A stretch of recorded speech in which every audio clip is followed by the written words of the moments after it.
যেটা বাচ্চাদের খাবার প্রচুর প্রয়োজন। আমরা যারাই ত্রাণ দিতেছি বাচ্চাদের কথা ভাবতেছি না। দুধ, চিনি, এটা সবচেয়ে বেশি প্রয়োজন।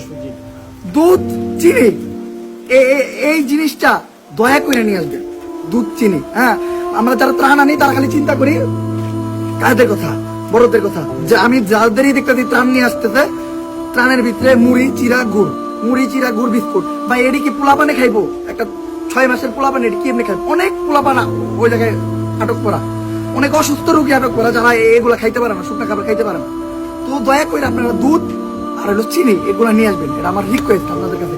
আর এখন ত্রাণ দরকার, এদিকে সব জায়গায় এখন মানুষের ক্ষুধা হাহাকার লাগছে, মানুষ হিংস্র হয়ে গেছে।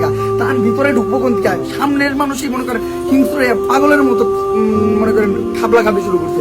তো আপনারা একটু খেয়াল রাখবেন, মানে যাতে আমি যেই জিনিসগুলো বলছি এই জিনিসগুলো যাতে মানুষ পায়। আর অবভিয়াসলি এক্সট্রা করে আপনাদের জন্য টর্চ লাইট নিয়ে আসবেন।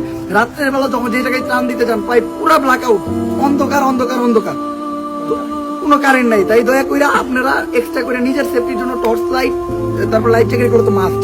আমি গত 3 দিন মানে আমার নিজের যে লাইফ জ্যাকেটটা আমি পাইছিলাম ওইটা আমি আরেকজনকে দিয়ে দিচ্ছি যারা ভিতরে গেছে। আমি তো সামনের থেকে উঠতে পারিনি।